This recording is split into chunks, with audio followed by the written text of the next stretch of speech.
Good afternoon everyone. मैं पूजा आप सभी का स्वागत करती हूँ सिलेक्शन अड्डा में। कैसे हैं आप सभी लोग? उम्मीद है कि आप सभी एकदम बढ़िया होंगे। तो आज की क्लास हमारे होने वाली है नाटक पर। अगर मैं यूजीसी नेट की बात करूं, यूजीसी नेट में जो है कुछ नाटक आप लोगों के सिलेबस में लगे हुए हैं जो कि ऑलरेडी मैंने अपनी क्लासेस में पढ़ाया हुआ है। अगर डिटेल से आप लोग नाटक वगैरह पढ़ना चाहते हैं तो आप लोग जो है इसी हमारे यूट्यूब चैनल पर सिलेक्शन अड्डा में ही प्ले लिस्ट में जाएंगे तो वहां पर जो है आपको जो जो क्लासेस हुई है आप लोगों को जो है उसकी प्लेलिस्ट मिल जाएंगी। वहां से जाकर के जो है आप लोग सारी क्लासेस कर सकते हैं। ठीक है, तो यहाँ पर जैसे मैंने बताया नाटक तो ऑलरेडी मैंने कंप्लीट करवा दिए, लेकिन जैसे हमारी पिछली 2 क्लासेस हो चुकी हैं, कहानियां मैंने पहले पढ़ाया हुआ था, लेकिन आप लोगों का डिमांड ये रहता है कि मैम जो है जिस तरीके से आजकल क्वेश्चन पूछे जाते हैं और कहीं ना कहीं जो है आप एक ही क्लास में जो है एक यूनिट कंप्लीट कर दो, है ना। जैसे आपकी जो रचनाएं वगैरह है एक ही क्लास में करवा दो, उनके जो है पात्र वगैरह और उनका जो है कौन सा नाटक है, उसका उद्देश्य क्या है, ये सारी चीजें तो एक ही क्लास में करवा दो, ये आप लोगों की डिमांड रहती है। तो ये हमारी जो है नाटक वाली क्लास है। नाटक में हम जितने भी आपके सिलेबस में नाटक लगे हुए हैं सारे नाटक जो है हम यहाँ पर जो है कवर करने की कोशिश करेंगे। ठीक है, सबसे पहले जो है हम यहाँ पर ये भी देखेंगे कि कौन से नाटक का प्रकाशन वर्ष आपका कब हुआ है। इसके साथ साथ जो है हमें यहाँ पर ये भी देखना है कि जैसे आजकल आप लोगों से नाटकों से एक क्वेश्चन पूछे जाते हैं कि कौन से नाटक जो है कितने अंकों में बटा हुआ है, कितने दृश्यों में जो है कौन सा नाटक बटा हुआ है, ऐसे आप लोगों से क्वेश्चन पूछे जाते हैं। कौन से दृश्य के अंतर्गत कौन सा गीत आया हुआ है, ये भी आप लोगों से आजकल क्वेश्चन पूछे जाते हैं। पात्रों के बारे में पूछा जाता है आप लोगों से, ठीक है, कि कौन से दृश्य में कौन से अंक में कौन सा पात्र आया है। इस तरीके से आप लोगों से क्वेश्चन पूछा जाता है और साथ ही साथ आप लोगों से ये भी पूछा जाता है कि इस नाटक का उद्देश्य क्या है। ठीक है, तो सारी चीजें हम जो है यहाँ पर इस क्लास में कवर करने वाले हैं। तो स्टार्ट करते हैं इस क्लास को हम। और सबसे पहले आपके सिलेबस में लगा हुआ है भारत दुर्दशा नाटक।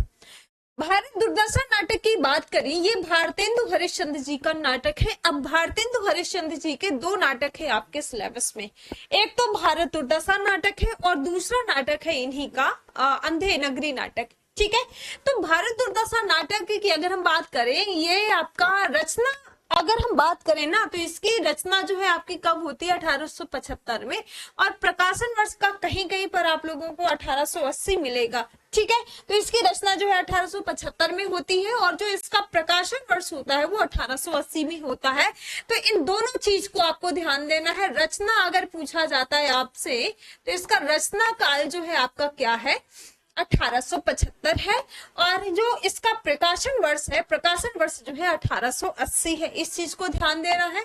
भारत की तात्कालीन राजनीतिक सामाजिक जो दुर्दशा थी उसका प्रतीकात्मक चित्रण आपके किस में किया गया है, भारत दुर्दशा नाटक में किया गया है। ठीक है, अब यहाँ पर जो है इसमें पात्र है। पात्रों की अगर हम बात करें, जो पात्र है इसमें काफी पात्र है, इनमें से मुख्य मुख्य पात्र आप लोगों को याद रखने हैं। तो सबसे पहले भारत दुर्दैव है, भारत भाग्य है, सत्यानाश है, रोग है, आलस्य है, मंदरा है, अंधकार है, निर्लज्जता है, डिसलॉयल्टी है।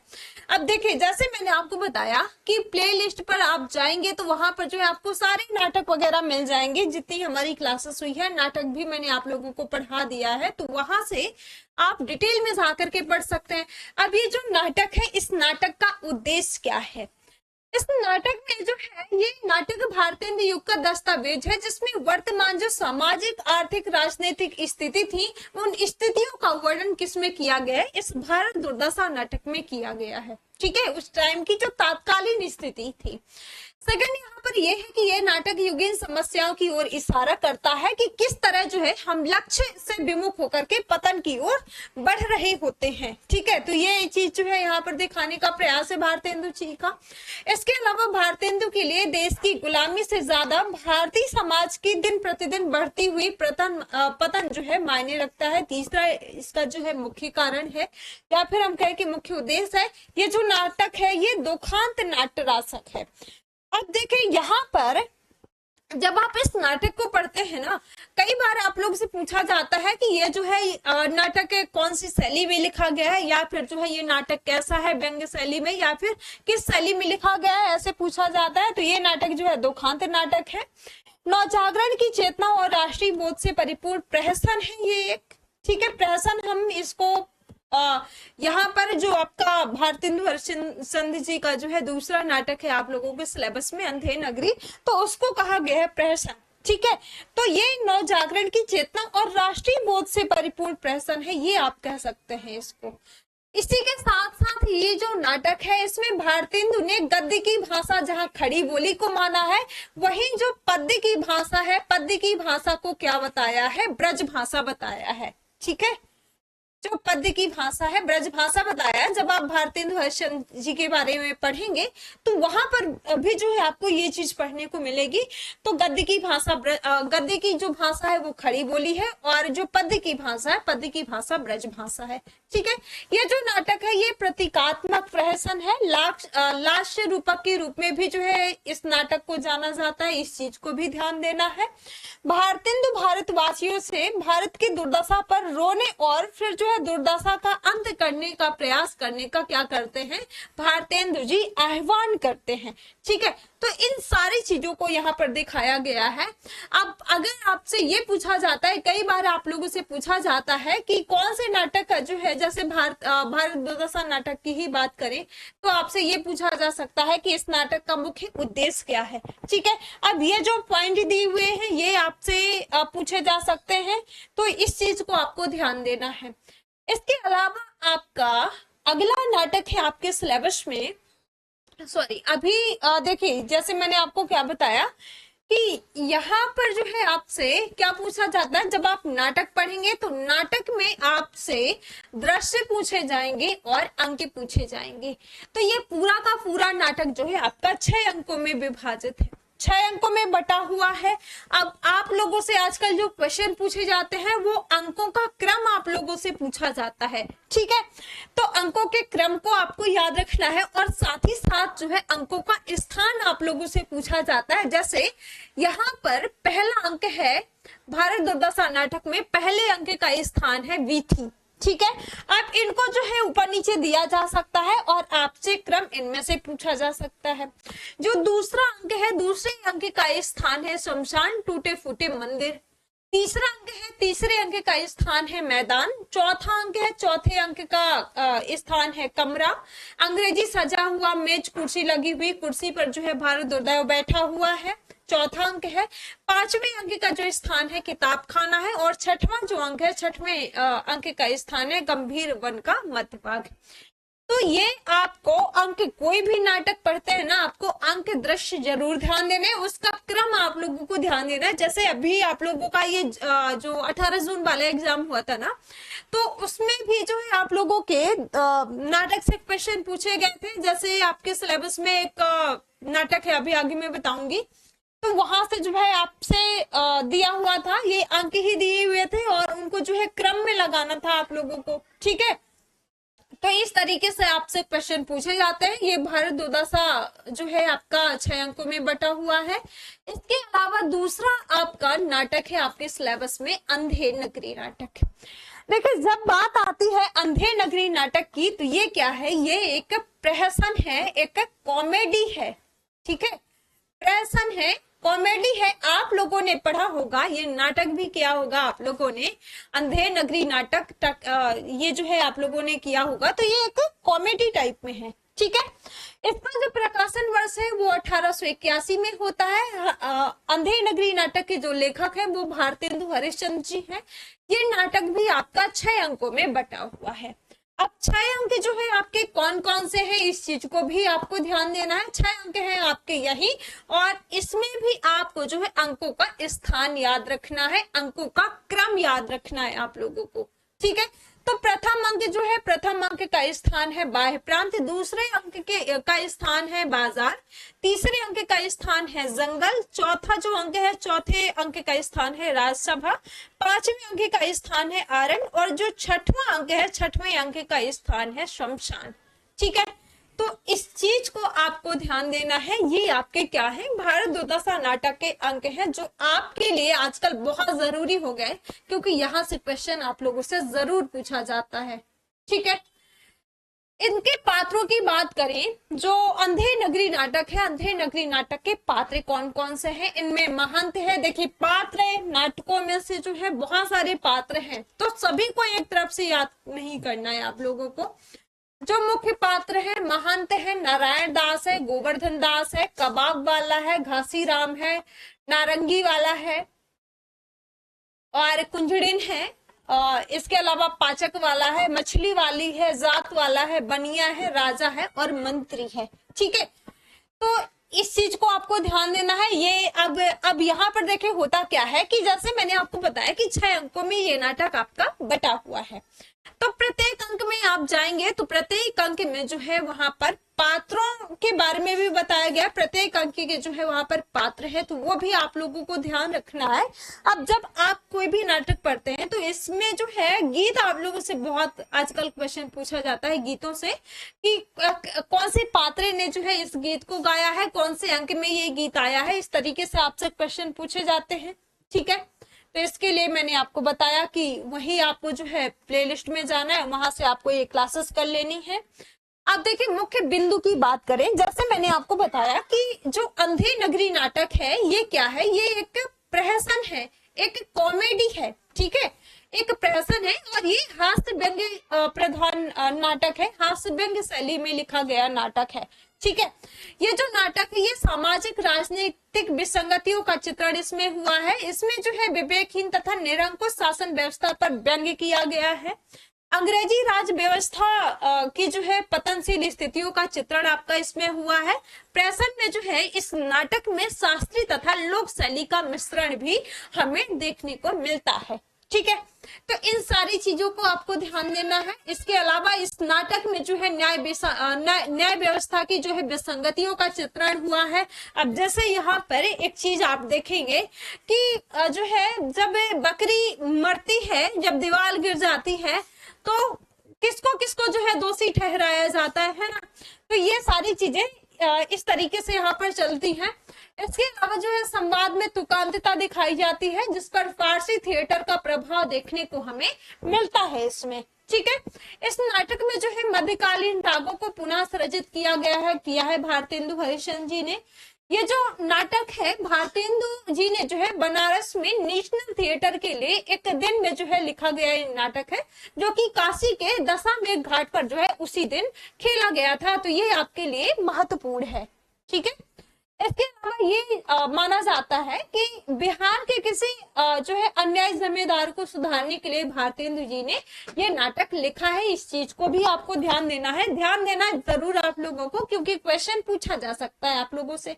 ठीक है, इसके साथ साथ ये जो नाटक है अंधेर नगरी नाटक, अंधेर नगरी चौपट राजा मूलतः लोक कथा है, जिसको भारतेंदु जी ने जो है अपने ढंग से सामाजिक राजनीतिक व्यंग्य के रूप में इसको क्या किया है, इसको जो है ढाला है। ठीक है, तो इस चीज को भी आप लोगों को यहाँ पर ध्यान देना है। अगला नाटक आपके सिलेबस में है जयशंकर प्रसाद जी का स्कंद गुप्त नाटक। अब स्कंद गुप्त नाटक की अगर हम बात करें, इसका जो प्रकाशन है 1928 में होता है। ये नाटक आपका 5 अंकों में बटा हुआ है। 5 अंकों में ये पूरा नाटक आपका विभाजित है। प्रसाद ने जो है अपने नाटक स्कंद गुप्त में भारत और यूरोप की जो है दोनों की नाट्य कलाओं का समावेश इसमें करने का स्कंद गुप्त नाटक में जो है प्रयास किया है। इस चीज को ध्यान देना है आपको। अब यहाँ पर कुछ पात्र हैं, पात्रों की बात करें तो वो जो है यहाँ पर महिला पात्र है, कुछ जो है पुरुष पात्र है।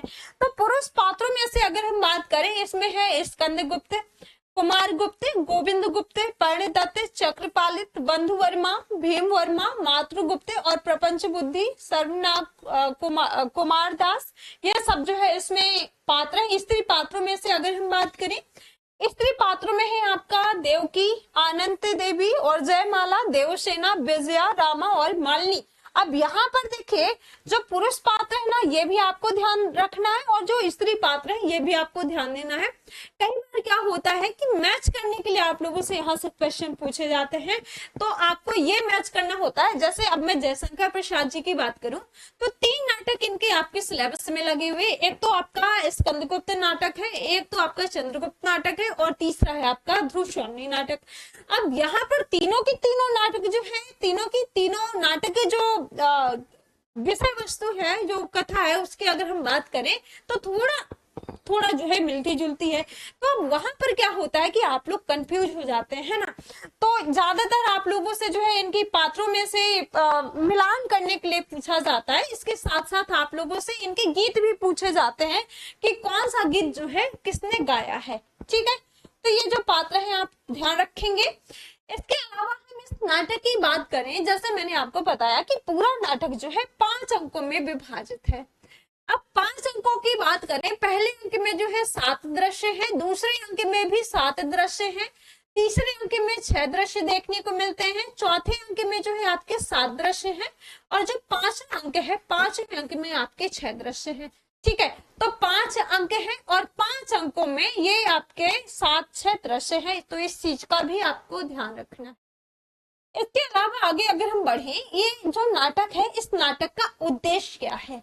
इस नाटक की अगर हम बात करें तो इस नाटक के माध्यम से जो है नाटककार ने यानी कि जयशंकर प्रसाद जी ने देश प्रेम राष्ट्रभक्ति की शिक्षा दी है तथा समग्र भारत को जो है एकता की सूत्र पर बांधने का, एकता की सूत्र पर पिरोने का संदेश इन्होंने जयशंकर प्रसाद जी ने दिया है। इस नाटक की अगर हम बात करें, इस नाटक का जो कथानक है जयशंकर प्रसाद जी के जो है अन्य नाटकों के समान माना जाता है, जो कि ये इनका नाटक कैसा है, ऐतिहासिक नाटक है। अब आप लोगों से जो क्वेश्चन पूछे जाते हैं वो 2 तरीके से पूछे जाते हैं, एक तो ऐतिहासिक और एक जो है आपका पौराणिक। ठीक है, तो जयशंकर प्रसाद जी का ये जो नाटक है ना, ये आपका कैसा नाटक है, ऐतिहासिक नाटक है, लेकिन संघर्ष और अंतर्द्वंद की अवतारणा पहली बार जो है इसमें देखी गई है। ठीक है, तो इस चीज को आपको ध्यान देना है। अगला इन्हीं का नाटक आपके सिलेबस में आता है, कौन सा, अगला इन्हीं का नाटक है चंद्रगुप्त नाटक। जयशंकर प्रसाद जी जो है इसके लेखक हैं, इसका जो प्रकाशन है 1931 में होता है। अब देखिए यहाँ पर एक चीज ध्यान देना है, एक तो मैंने आपको क्या बताया है, स्कंदगुप्त नाटक बताया जो कि 1928 में प्रकाशित होता है। इसके 2 साल बाद जो है आपका कौन सा 1931 में आपका चंद्रगुप्त नाटक प्रकाशित होता है। चंद्रगुप्त नाटक की अगर हम बात करें, प्रसाद के नाट्य रचना की शिखर बिंदु ये माना जाता है। ये नाटक आपका 4 अंकों में बटा हुआ है और चंद्रगुप्त के जो नाटक है ना वो अंकों में बटे हुए, फिर जो है दृश्यों में बटे हुए हैं। तो इसमें कुछ पात्र हैं, पात्रों की अगर हम बात करें, इसमें चाणक्य है जिसको जो है विष्णुगुप्त भी कहते हैं, मौर्य समाज का निर्माता है चाणक्य। चंद्रगुप्त मौर्य की बात करें, कौन है, ये जो है सम्राट है। नंद की बात करें, जो ये मगध का सम्राट है। राक्षस मगध का अमात्य है। वरुचि की बात करें, ये जो है कात्यायन है, मगध का अमात्य है। ठीक है, इसके अलावा अगर हम बात करें, मौर्य सेनापति जो कि चंद्रगुप्त का पिता है, और निशाक्रिटिस ये जो है सिकंदर का सहचर है। देवनल की बात करें जो है ये नागदत्त और गढ़मुक्त, ये सब आपको पात्र ध्यान रखना है।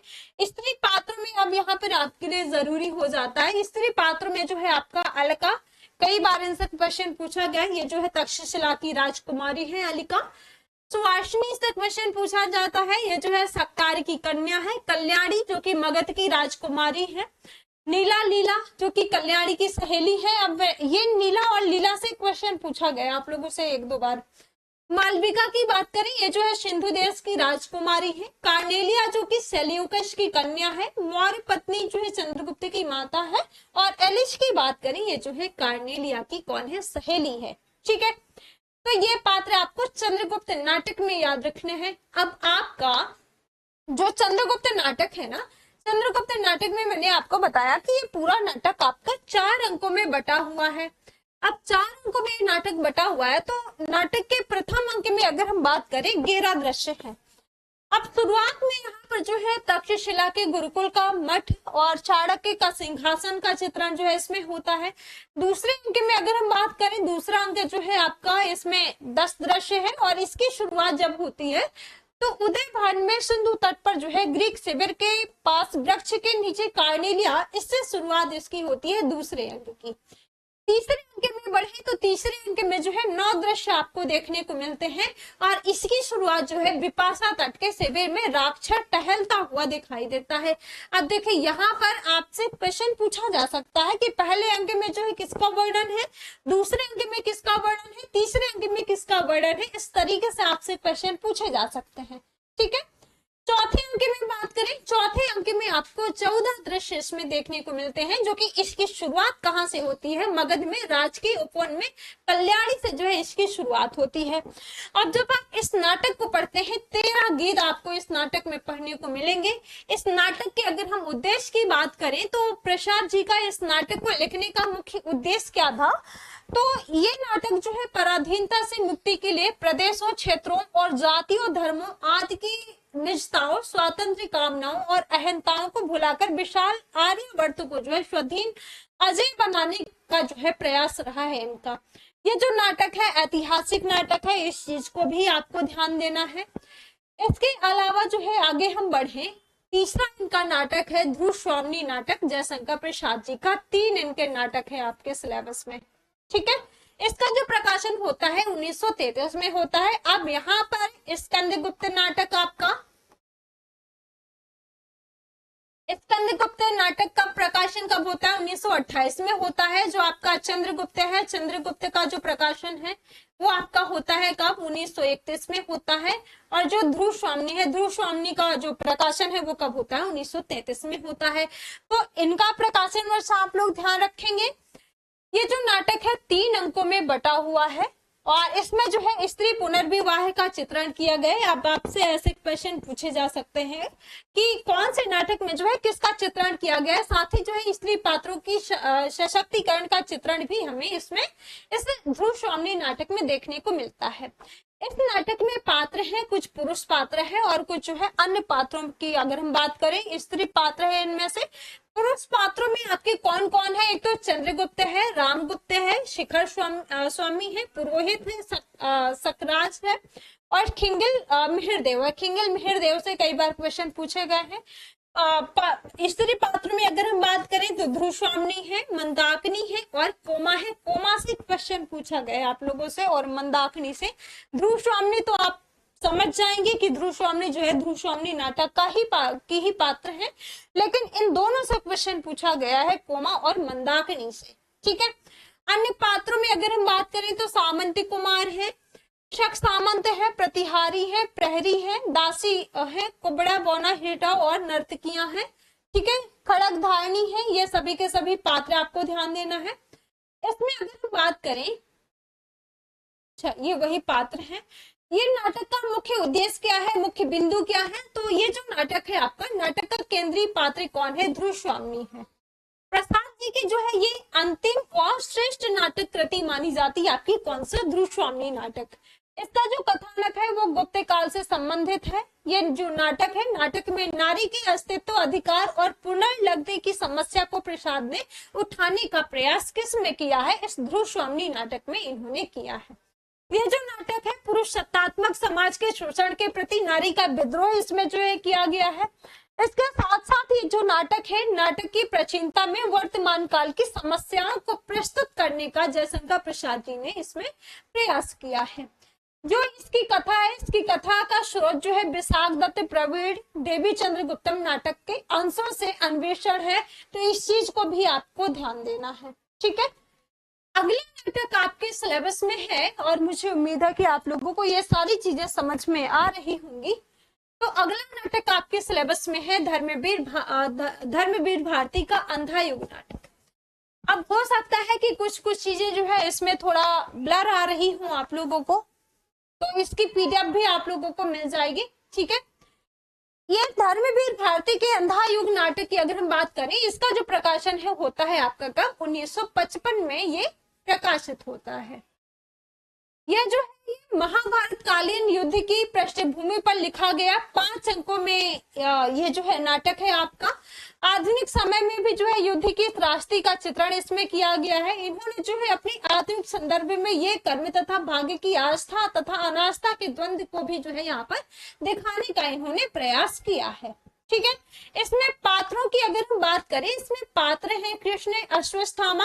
अब देखिए इससे इस बार क्वेश्चन आप लोगों से पूछा गया था। ठीक है, गंधारी, विदुर और धृतराष्ट्र, युधिष्ठिर और कृतवर्मा, कृपाचार्य, संजय, युयुत्सु, वृद्धयाचक, गुंगा भिखारी, व्यास और बलराम, प्रहरी 1 और प्रहरी 2। ठीक है, इसके अलावा अगर हम यहाँ पर बात करें, कहीं कहीं पर इसका प्रकाशन आपको 1954 मिल सकता है। ये जो नाटक है 5 अंकों में बटा हुआ है। अब इससे भी जो है आप लोगों से क्या पूछा जा सकता है, इससे आपसे क्रम पूछा जा सकता है। ठीक है, तो इसके स्थान, इसके साथ ही जो है स्थापना, अंतराल और समापन भी है। अब देखिए जब शुरुआत में आप पढ़ेंगे तो शुरुआत में जो है आपको स्थापना 5 अंकों में विभाजित है, 5 अंक आपके ये हैं, लेकिन बीच में जो है आपको अंतराल, पंख पहिए और पटरियां, समापन में जो है आपका प्रभु की मृत्यु और स्थापना में जो है आपका अंतराल और समापन, यहाँ पर जो है जो स्थापना स्टार्टिंग में आपको देखने को मिलेगी।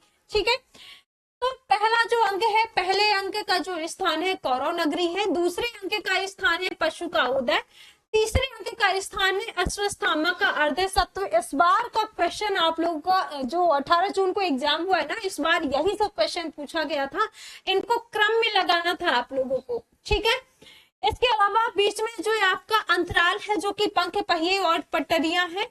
चौथे अंक की बात करें, चौथे अंक का जो स्थान है गंधारी का शौक है।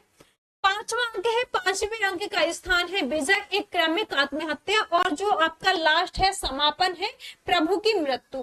ठीक है, तो ये आपको ध्यान देना है, इनका क्रम आपको ध्यान देना है, कई बार आप लोगों से क्वेश्चन इससे पूछा गया है। इसके अलावा अगर हम बात करें, ये जो नाटक है, इस नाटक का मुख्य उद्देश्य क्या है, मुख्य बिंदु क्या है इस नाटक के, इसमें से अगर हम बात करें, ये जो नाटक है इसका जो घटना काल है वो महाभारत के 18वें दिन की संध्या से लिया गया है। ठीक है, इसके साथ साथ जो है प्रभास तीर्थ में कृष्ण की मृत्यु के क्षण तक जो है ये लिया गया है। प्राचीन महाभारत की कथानक को लेकर के आधुनिक समस्याओं का चित्रण हमें किसमें देखने को मिलता है, हमें इस अंधा युग नाटक में देखने को मिलता है। साथ ही साथ जो है दूसरे विश्व युद्ध की विभीषिका का चित्रण हमें इसमें दिखाई देता है। युद्ध का जो है परिणाम, युद्ध किसी भी समस्या का जो है समाधान नहीं होता है। और ये जो नाटक है, इस नाटक में जो है फ्रायड के मनोविश्लेषणवाद का प्रभाव हमें देखने को मिलता है। अब ये जो फ्रायड है, अस्तित्ववाद है, ये सारी चीजें यहाँ पर मैं आप लोगों को यहीं पर इसी यूट्यूब चैनल पर पढ़ाने वाली हूँ। अस्तित्ववाद की बात करें तो इसमें जो है अस्तित्ववाद का प्रभाव आपको दिखाई देता है। इसके अलावा आपका अगला नाटक है लक्ष्मी नारायण लाल का सिंदूर की होली नाटक। सिंदूर की होली नाटक की अगर हम बात करें, इसका प्रकाशन आपका 1934 में होता है और ये नाटक आपका 2 अंकों में बटा हुआ है। बहुत अच्छे अच्छे नाटक आप लोगों के सिलेबस में लगे हुए हैं, तो जितने भी आपके सिलेबस में नाटक कहानियां वगैरह हैं, आपको अगर आप लोगों के पास टाइम है तो एक तरफ से एक बार जो है आपको पढ़ने की कोशिश करना है। एक बार अगर आप एक तरफ से पढ़ लेंगे तो चीजें आपको जो है आपके दिमाग में बैठ जाएंगी, भूलेंगे नहीं आप लोग, है ना, और कुछ ना कुछ जो है आप लोगों को सीख ही मिलेगी।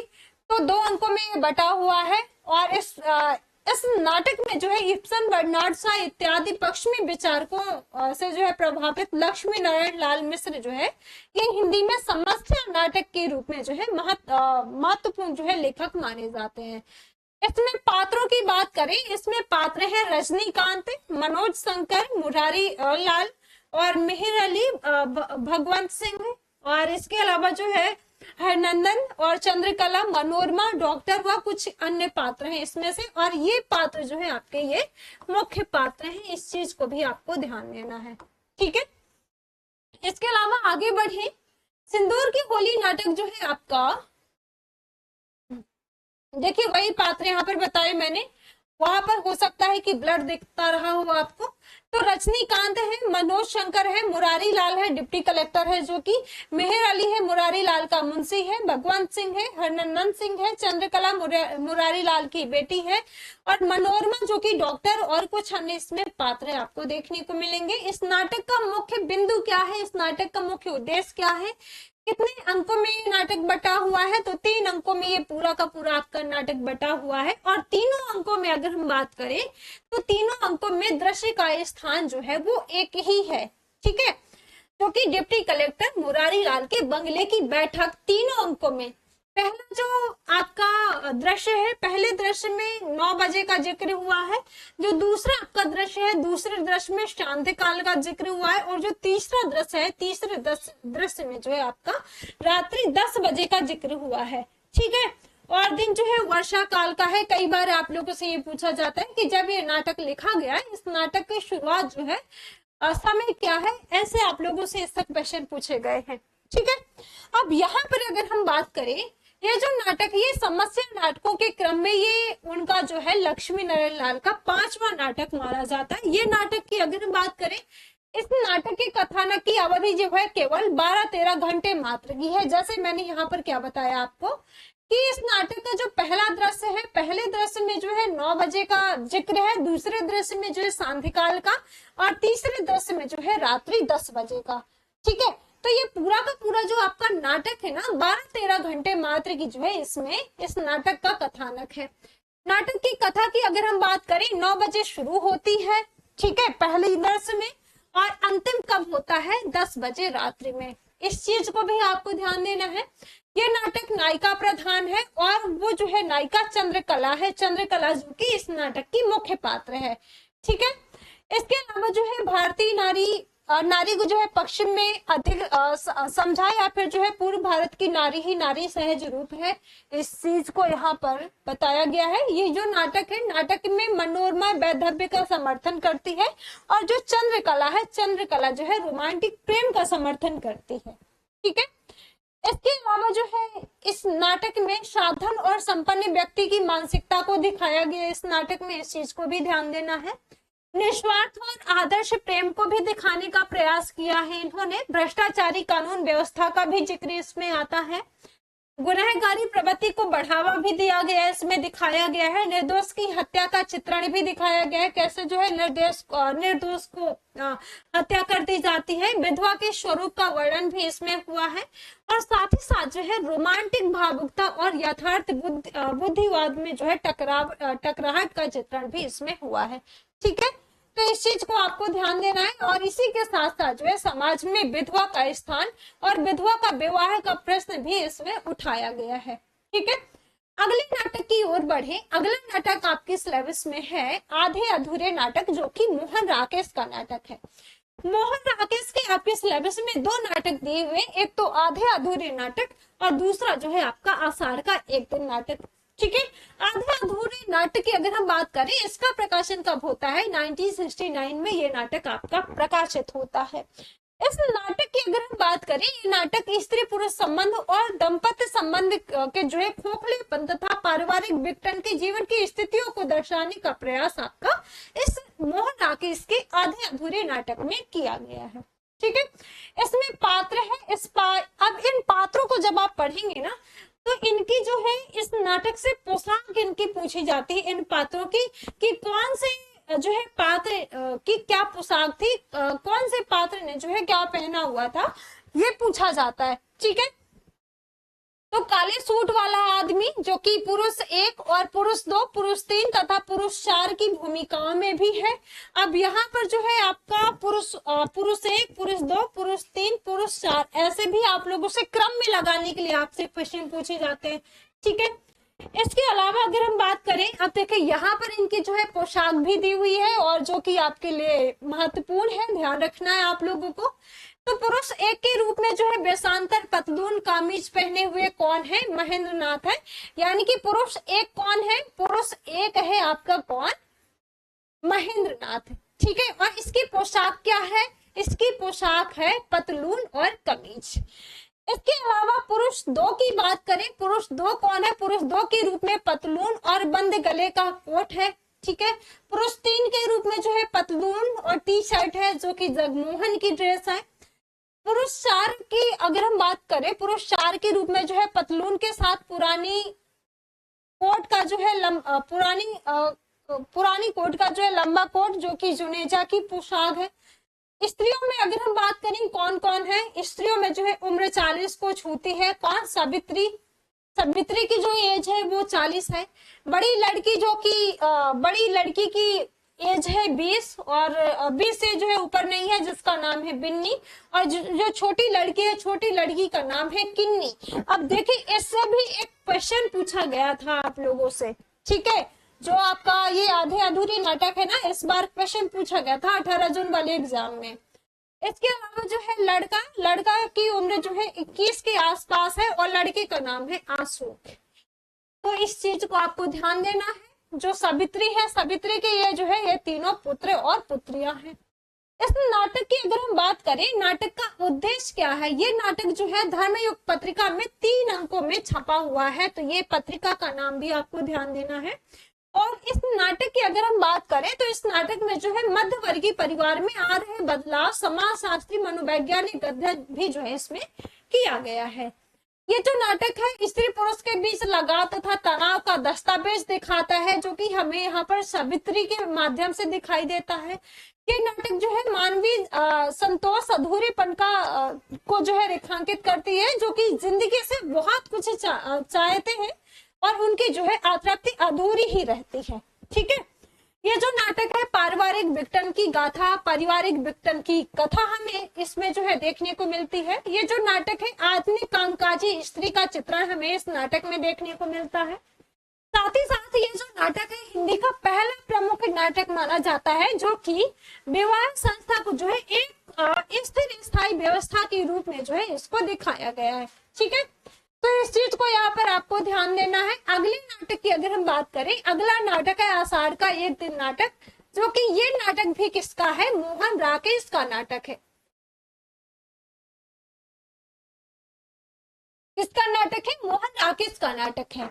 यह जो नाटक है आपका प्रकाशित होता है 1958 में। ये नाटक 3 अंकों में बटा हुआ है, 3 अंकों में विभाजित है। और ये नाटक जो है कवि कालिदास के सत्ता एवं सृजनात्मकता के माध्यम जो है संघर्ष का चित्रण हमें इस नाटक के आषाढ़ का एक दिन नाटक में जो है हमें देखने को मिलता है, ठीक है। इसमें कुछ पात्र हैं। पात्रों में अगर हम बात करें तो अंबिका है, और अंबिका कौन है, ये जो है ग्राम की एक वृद्ध स्त्री है।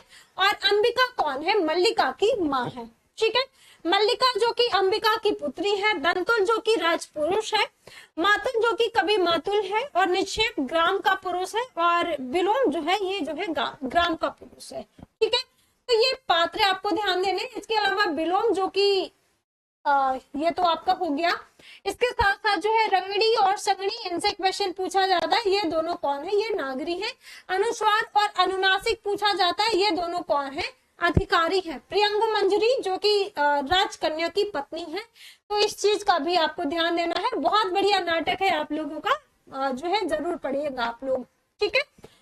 अब यहाँ पर जब आप इस नाटक को पढ़ते हैं, इस नाटक को पढ़ने का, इस नाटक का जो है मुख्य उद्देश्य क्या है, मुख्य बिंदु क्या है, तो स्त्री पुरुष संबंधों की जटिलताओं को दिखाने का प्रयास किया गया इस नाटक में। सृजनात्मकता बनाम राजनीतिक संरक्षण का जो है युद्ध जो इसमें दिखाई देता है। इसके साथ साथ जो है रगड़ी और जो संगनी है, इसके माध्यम से शोध प्रविधि पर व्यंग्य किया गया है। अनुस्वार और अनुनासिक के माध्यम से जो है भारतीय नौकरशाही पर व्यंग्य किया गया है। मल्लिका का सशक्त रूप उभर करके सामने आता है, उसके प्रेम का स्वरूप जो है मुक्तिकामी यहाँ पर दिखाई देता है। आत्मनिर्वासन तथा अपने मूल के कट जाने का चित्रण भी जो है इसमें किया गया है। और ये जो नाटक है ना, इस नाटक में जो है अस्तित्ववाद का प्रभाव हमें देखने को मिलता है, ठीक है। इसके अलावा अगला नाटक आपके सिलेबस में है हबीब तनवीर का आगरा बाजार नाटक। इस आगरा बाजार नाटक की बात करें, 1954 में ये नाटक आपका प्रकाशित होता है। ये जो नाटक है, इस नाटक जो है अपने व्यंग शैली में लिखा गया नाटक है, और संगीत वृत्तांत के लिए जो है नाटक और रंगमंच के क्षेत्र में अत्यंत लोकप्रिय नाटक माना जाता है। इसमें अब जब आप इस नाटक को पढ़ रहे होते हैं, आगरा बाजार नाटक, और आपके सिलेबस में एक नाटक दिया हुआ है अंधे नगरी नाटक। तो जब आप इनके पात्रों को पढ़ते हैं ना, तो पात्रों में आप लोगों को कंफ्यूज नहीं होना है, क्योंकि ककड़ी वाला ककड़ी वाला जो है यहाँ पर दिया हुआ है। इसके अलावा जो है उस नाटक में जात वाला कहीं कुछ, ये तमाम जो है आपके पात्र दिए हुए हैं। ठीक है, तो इनके पात्रों की बात करें तो पात्र है आपका ककड़ी वाला, फकीर, हमजोली, किताब वाला, सोयदा, तजकिरानवीस और शायर पतंग वाला, गंगा प्रसाद इत्यादि, ये सबके सब इसमें कौन है, पात्र है। इसके अलावा जो आपका नाटक है 2 अंकों में बटा हुआ है। स्थान है आगरा के किनारी बाजार का एक चौराहा। इसमें से अगर हम बात करें, जो पहला अंक है, पहले अंक में ये आपके पात्र है फकीर, लड्डू वाला, तरबूज वाला, बर्फ वाला, ककड़ी वाला, कनमैलिया, पान वाला, मदारी और बर्तन वाला, अजनबी, शायर, हमजोली, ये सब के सब कौन है, इसमें पात्र है। जो आपका दूसरा अंक है, दूसरे अंक में कौन कौन से पात्र आते हैं, तो आपका पतंग वाला, हामिद, अंधा भिखारी, एक आदमी और बेनी प्रसाद सिपाही और संगनिया। ठीक है, इसके अलावा हम इस नाटक की बात करें, इस नाटक का मुख्य उद्देश्य क्या है, मुख्य विषय क्या है। तो इस नाटक का जो मुख्य उद्देश्य है, ये नाटक जो है हबीब तनवीर ने 2 बार संशोधित किया है। पहली बार जो है 1970 में और दूसरी बार जो है 1989 में किया है। तो इस चीज को भी आपको ध्यान देना है। ये नाटक जो है आपका सामाजिक और सांस्कृतिक समस्याओं की अभिव्यक्ति इसमें की गई है। लोक जीवन और मान्यताओं का चित्रण भी हमें इसमें देखने को मिलता है। साथ ही साथ जो है ये नाटक इतिहास, परंपरा और आधुनिकता का बोध भी हमें इस आगरा बाजार नाटक में जो है देखने को मिलता है। ठीक है, इसके साथ साथ जो है ये नाटक है परंपरा और आधुनिकता का बोध, साहित्यकारों, प्रकाशन तथा बिक्री पर जो है इसमें व्यंग्य किया गया है। पुलिस व्यवस्था की लापरवाही का भी चित्रण हमें इसमें देखने को मिलता है। और साथ ही साथ जो है इस नाटक में हमें बेरोजगारी, गरीबी, लाचारी, वेश्यावृत्ति आदि समस्याओं का चित्रण भी हमें इस नाटक के माध्यम से देखने को मिलता है। ठीक है, इसके साथ साथ अगर हम बात करें, अगला नाटक आपके सिलेबस में दिया हुआ है बकरी नाटक, जो कि सर्वेश्वर दयाल सक्सेना जी का नाटक है। अब बकरी नाटक की अगर हम बात करें, इसका प्रकाशन होता है 1974 में और ये नाटक भी आपका 2 अंकों में विभाजित है। 2 अंकों में पूरा का पूरा नाटक आपका बटा हुआ है।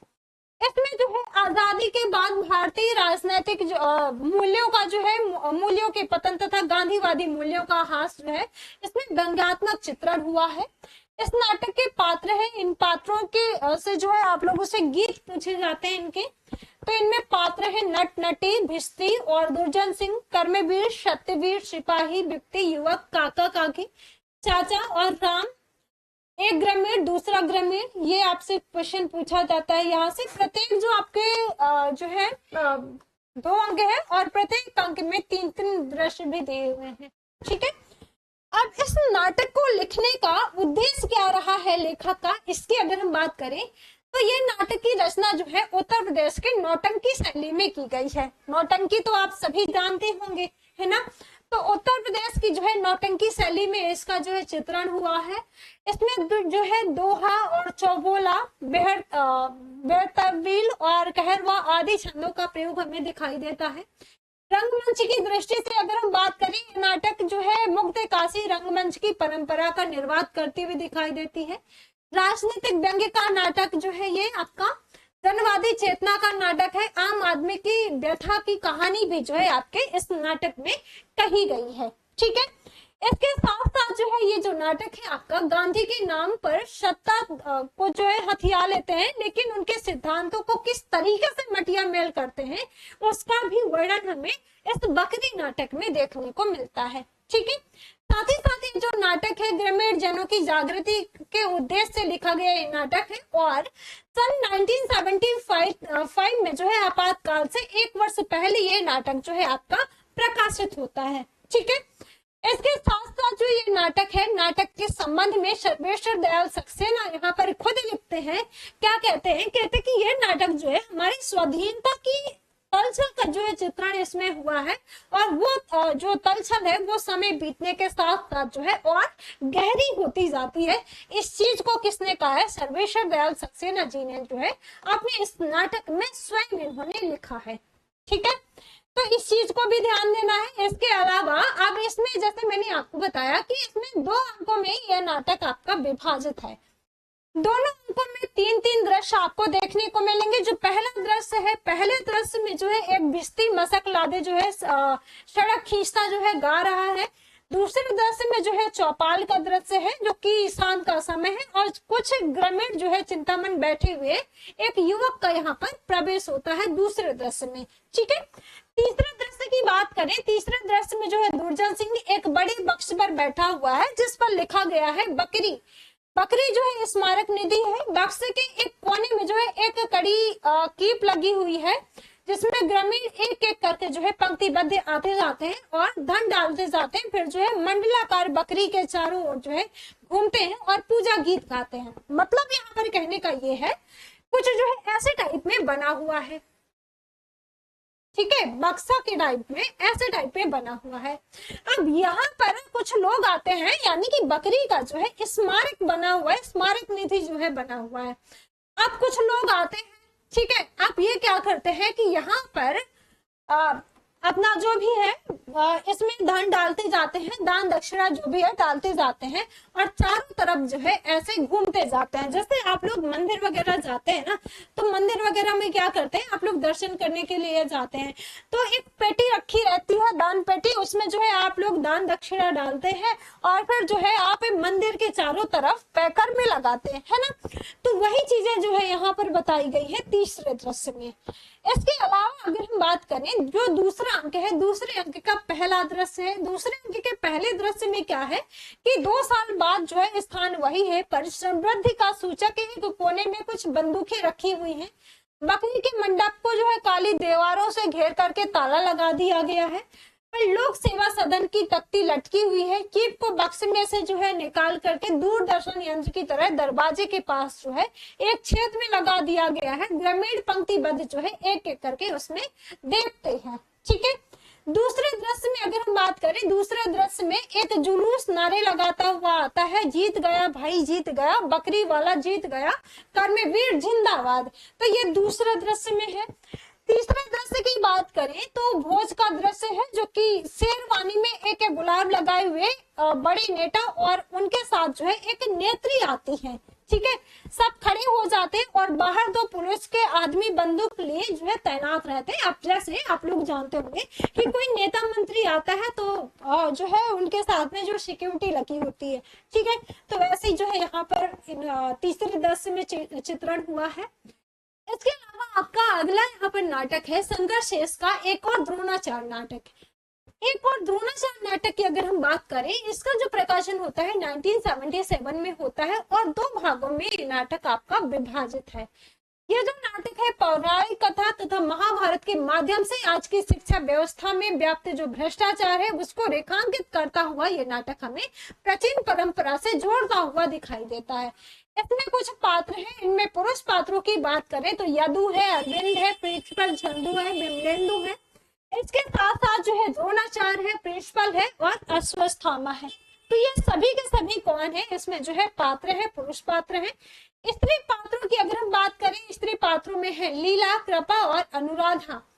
इस नाटक का मुख्य उद्देश्य क्या है, इस नाटक की अगर हम बात करें तो नाटक में जो है वर्तमान शिक्षक की तुलना और द्रोणाचार्य से की जाती है, जिसमें एक शिक्षक जो है अन्याय सैनिक की परंपरा जो है दे डालते हैं। इसके अलावा जो है पौराणिक कथा में आत्मिक समस्या का हल ढूंढने का प्रयास भी जो है इस नाटक में नाटककार ने किया है। दोहरी कथा प्रसंग को लेकर के चलने वाला ये नाटक हमें दिखाई देता है। शिक्षा व्यवस्था में व्याप्त जो भ्रष्टाचार है उसको भी यहाँ पर हमें इस नाटक में दिखाया गया है। ठीक है, अगला नाटक आपके सिलेबस में दिया हुआ है उपेंद्र नाथ अस्क का अंजो दीदी नाटक। अंजो दीदी नाटक से जो है इस बार 7 क्वेश्चन आया हुआ था। इसका प्रकाशन होता है 1955 में।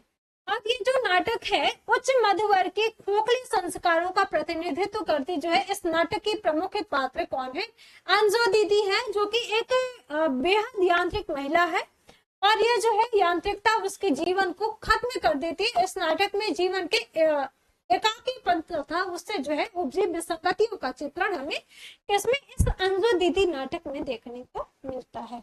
ठीक है, इसके अलावा इस इसमें कुछ पात्र हैं, इसमें पात्रों की बात करें तो वकील साहब है, श्रीपत राज नीरज है, इसके साथ साथ जो है अंजू दीदी है, अनिमा है और मुन्नी है स्त्री पात्रों में से। ये जो नाटक है आपका 2 अंकों में बटा हुआ है। जो पहला अंक है, पहले अंक में 3 दृश्य है और जो दूसरा अंक है, दूसरे अंक में भी जो है आपके 3 दृश्य है। ठीक है, इसके साथ साथ इस नाटक का मुख्य विषय क्या है, मुख्य उद्देश्य क्या है, केंद्रीय बिंदु क्या है। तो ये जो नाटक है मनोवैज्ञानिक और सामाजिक नाटक है। इस नाटक में जो है अहमवादिता और प्राचीन संस्कारों का दुष्परिणाम हमें इस नाटक में देखने को मिलता है। साथ ही साथ जो है अभिजात एवं अनुशासन प्रिय स्त्री का चित्रण भी हमें इस नाटक में, अंजू दीदी नाटक में देखने को मिलता है। अगला जो है आपको यहाँ पर जीवन को यांत्रिक ढांचे में डालने की प्रवृत्ति भी हमें इस नाटक में दिखाई देती है। ठीक है, साथ ही साथ जो है नारी की कठोर पारिवारिक चित्रण से परिवार के विघटन की समस्या का भी इसमें चित्रण हुआ है। और अगला नाटक आपके सिलेबस में दिया हुआ है महापूछ। इसका जो प्रकाशन है कब होता है, 1984 में होता है। ये जो नाटक है 10 दृश्य है। इस नाटक में 10 दृश्यों में बटा हुआ है। आजादी के बाद भारतीय राजनीति और अपराध के गठजोड़ का जो चेहरा हमें यहाँ पर दिखाई देता है, आम जन के सामने आता है, उसका स्पष्ट और यथार्थवादी चित्रण हमें इस महाभोज नाटक में देखने को मिलता है। अब इसमें कुछ पात्र हैं। इसमें पात्रों में अगर हम बात करें तो दास साहब जो कि मुख्यमंत्री है, शुक्ल बाबू जो कि भूतपूर्व मुख्यमंत्री, विरोधी पार्टी के नेता भी है, ये अप्पा साहब जो कि सत्तारूढ़ पार्टी के अध्यक्ष हैं, लखन पांडे जी जो कि दास साहब के निजी सचिव हैं, जमुना बहन जो कि दास साहब की पत्नी है, सिन्हा जी आईजी हैं, और ये जो दत्ता बाबू है वो मसाल साप्ताहिक के संपादक है, भवानी जो है ये मसाल का सहायक संपादक है। तो ये जो है आपके पात्र हैं। इस नाटक के अगर हम मुख्य बिंदु की बात करें, इस नाटक का मुख्य उद्देश्य क्या है, तो महाभोज के जो है शिल्प में नाटकीयता के तत्व जो है इसमें हमें दिखाई देते हैं। पश्चिमी उत्तर प्रदेश के सरोहा गांव का अंकन जो है इसमें हुआ है। अब ये गांव जो यहाँ पर दिया हुआ है ना, तो गांव से जो है क्वेश्चन आपसे पूछा जा सकता है। इसके साथ साथ जो है ग्रामीण हरिजन वर्ग एवं गरीब जनता की जो है दयनीय स्थिति, उनकी जो दयनीय स्थिति है उसका चित्रण इसमें हुआ है। राजनीतिक षड्यंत्र, चुनावी जो दस्तावेज है उसका अंकन जो है हमें इसमें दिखाई देता है। साथ ही साथ जो है भ्रष्ट पुलिस व्यवस्था का चित्रण भी हुआ है, बिकी हुई मीडिया का चित्रण भी इसमें हुआ है। इस उपन्यास में राजनीतिक जीवन में व्याप्त भ्रष्टाचार जैसी चीजें जो है दिखाई गई हैं। अब देखिए यहाँ पर जैसे मैंने बताया कि इस नाटक में जो है आपका राजनीतिक षड्यंत्र, चुनावी दस्तावेज का अंकन हुआ है। कई बार होता यह है कि जब चुनाव प्रचार वगैरह होता है ना, तो चुनावी माहौल में जो है बहुत जो है लड़ाई झगड़ा, मनमुटाव जैसी चीजें जो है दिखाई देती है। तो वही कुछ ना कुछ चीजें जो है यहाँ पर भी दिखाई देती है। ठीक है, तो इन सारी चीजों का वर्णन इसमें हुआ है। इसके अलावा अगर हम बात करें, चलिए, तो ये नाटक जो है आपका लास्ट नाटक था। जितने भी आपके सिलेबस में नाटक लगे हुए हैं सभी नाटक जो है आपके कंप्लीट होते हैं। इसके साथ साथ अगर आप इनको डिटेल से पढ़ना चाहते हैं तो डिटेल से आप लोगों को क्लासेस मिल जाएंगी, हमारी इसी यूट्यूब चैनल पर जो है आपको मिल जाएंगी। ठीक है, तो वहां से जाकर के आप लोग क्या कर सकते हैं, यहाँ से जाकर के आप लोग ये हमारी क्लासेस कर सकते हैं। इसके साथ साथ आप लोग जैसे ये आपकी 3 क्लासेस हो गई, ऐसे तो आपकी कहानी की क्लास हो गई, उपन्यास की क्लास हो गई और नाटक की क्लास हो गई। एक क्लास आप लोगों की इसी तरीके से मैं और करवाऊंगी जो कि आपकी निबंध वाली नाटक होगी। ठीक है, निबंधों से आपसे कैसे क्वेश्चन पूछे जाते हैं तो वो सारी चीजें मैं यहाँ पर आप लोगों को बताऊंगी। इसके बाद जो है आप लोगों की जो क्लासेस होंगी, हिंदी व्याकरण की भी क्लासेस होंगी और यूजीसी नेट के लिए आप लोगों की साहित्य की भी क्लासेस होंगी। जो बाकी का आपका सिलेबस बचा हुआ है वो मैं करवाऊंगी। ठीक है, और प्रैक्टिस सेट की भी क्लासेस आप लोगों की स्टार्ट होंगी 1-2 दिन से। तो सारी क्लासेस करने के लिए आप लोग जो है हमारे साथ जुड़ सकते हैं। इसके लिए आप लोगों को करना क्या है कि हमारी YouTube चैनल को आप लोगों को सब्सक्राइब कर लेना है। साथ ही साथ जो है आप लोगों को अपने दोस्तों के साथ में शेयर करना है ताकि ज्यादा से ज्यादा लोग जो है हमारी क्लासेस से जुड़ सके। ठीक है, तो सभी को बाय बाय, थैंक यू।